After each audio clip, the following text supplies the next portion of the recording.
Hey everybody, this is episode 5 of Denise and Galen Go to Korea. We're sitting in the little park in front of our apartment building, and today we're going to talk about the random things we've had to adjust to and becoming kind of residents instead of just tourists. And we're going to start with some more details about the transportation system. Specifically the subway, which we spend a reasonable amount of time using to get around Seoul. It's very clean and pretty easy to understand where to go.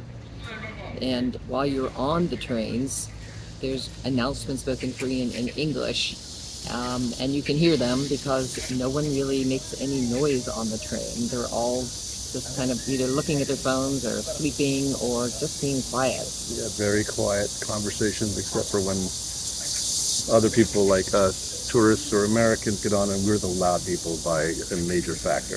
Definitely. So before you get on the train, and when you're on the train and before you get off the train, at each of the stations there's a cute little song that they play, and you will hear it in the recording. They also have those nice little songs when you're getting on and off the elevator in the apartment buildings as well. Yeah, and super clear directions. This stop is Hankook University of Foreign Studies. Hankook University of Foreign Studies. The station number is 122. The doors are on your left. It's very clean. There's public bathrooms. There's public bathrooms everywhere, actually, and they're all clean enough that you have no hesitations about going in and using them. Yeah, and one of the things that we've had to adjust to, of course, become residents just instead of tourists, is dealing with the weather, which is primarily hot and humid, as we said. And part of that is just getting used to carrying an umbrella around with us. There's lots of easy ways to get around: bridges over major traffic thoroughfares, or over rivers or creeks. And Denise, as you can see, is really into the old lady basket and her umbrella, going to the grocery store multiple times a week. Yep. And everyone is walking around with the umbrellas, and mainly just to keep themselves a little bit cooler, and also they're pretty aggressively careful about their skin in this country, so they don't want any. Yeah, we went to a symphony concert, free concert in the park, and they handed out paper visors to everybody. I had to stick with my umbrella because the visor doesn't cover the top of your head, but it definitely worked, and one of those kind of free things that you get at a lot of events here. Yeah, the Koreans are watching out for your health. There's also often free water if you're on a walk and it's a hot day. So, restaurants, we've had plenty of Korean food back in the States, and we've had some different things, but the setup in the restaurant is a little bit different. So when you sit down, the silverware is not there. If you need your chopsticks and spoon, which you will because they don't have forks and knives, there's a little drawer or a little box on the table where you get your stuff. And there's a little button to summon the server, although usually they're ready to come over and take your order. Or to help us. They're very helpful in helping us decide what we need and want and what we should eat. They also have little teeny tiny napkins, which as a napkin person I find to be completely inadequate.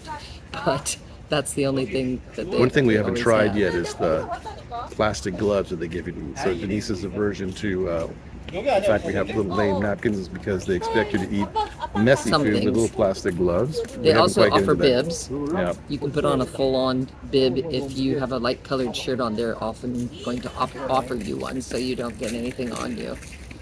And when you're done, you get up, go to the register, and give them your credit card and pay. No tip, no nothing to worry about. Something that definitely makes life easier. So we have a conversation about we're ready for the bill or whatever, and that's just how they do things. Yeah. And Denise has really wanted to talk about the recycling adventure. So first, we're going to show you a little segment about how to do your composting. Yeah. And the reason why I want to talk about it is because I do it frequently. They're very adamant about everything being well divided. So besides the compost going in one particular place, there's also the plastic, the cardboard, the paper, the bottles, the cans, and it's a twice a week task for sure. Yeah. And so Denise is following the robot's directions to get the compost put away, as she explains, and we'll see it on our bill at the end of the month. yeah. Because that's the one thing they do bill you for, is the quantity of compost that you create. Part of our domestic duties is to compost and recycle everything. Composting requires a card because you pay by the pound.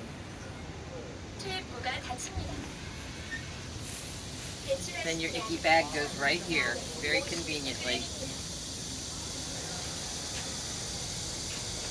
Yeah. So that's it for this edition. Galen's going to do some teachery stuff if you want to stick around. Otherwise, thanks for listening, everybody. Hi. So here's another Galen Muses About Teaching segment. I have a thesis that I've been thinking about for a long time. If I were to write a book, which I'm not, about teaching, and I'm not going to reveal the thesis now, but I do want to think about a part of it, which is now that I've kind of settled into the classroom and have learned probably 3/4 of the kids' names, which is a challenge for a person like me who doesn't know Korean names. And some of the kids go by Anglo-type names, but in their roll sheets, they often are called by their Korean name. So then I have to try to associate a face, a seat, because I don't have a seating chart, and a name, but also then with the name they prefer, which is not always listed on the sheet. And just to be straightforward about it, like every single kid pretty much has black hair, so you don't get to distinguish the blondes from the brunettes from the redheads. And then we're all pretty much the same ethnicity here, so you don't have to sort kids out that way. So it really is a one-to-one association of kid and name, and I'm proud of myself for making progress. I definitely had to do the seating chart thing to make any progress in this area. But the thing I wanted to talk about was how, and I'm sure all the teachers know what I'm getting to here, is that on any given day, I am an amazing teacher who's transforming lives, and I'm a shitty teacher who shouldn't be in the classroom. And the mood swerves between those two things sometimes within a 15-minute period. One class I have is 3 students. I know, 3 students in a AP language class, and that could be not good because will they talk to each other? And if they don't, what are you going to do? Because there's not like the one of 20 who's going to make the conversation happen. But at the last class I had with them, it was like a genuine engaged seminar. They seemed like 3 really interesting, engaged students, and it felt like a truly meaningful, educational, human relationship conversation with people about the work we were doing. And, you know, most teachers acknowledge that the teacher doesn't get all the credit for a moment like that, but it sure felt good. And then later in the day, I had my AP language class that's 22 students, and it was impossible not to wonder that if they were as bored as they appeared to be for a pretty long stretch of that class. And you walk out of a situation like that and feel wonderful about whatever role I played in that first environment, and not so great about the role I played in that second environment. And it goes back and forth like that all the time.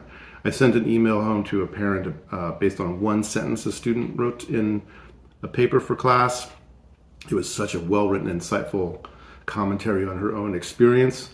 And the mom emailed back about how it made her day. And this is a kid who's gone back and forth between Korea and the States and feels very disconnected and alien. And it was like, feel like you can really make a difference, first with the student, but obviously in their situation at home with the parent, understanding better about what's going on and being able to support them more. And then I've got another student who clearly is very smart and motivated and went to some other school last year, which she perceives to be more elite. And I cannot not feel the vibe of, man, this is not nearly as good a school as my previous school.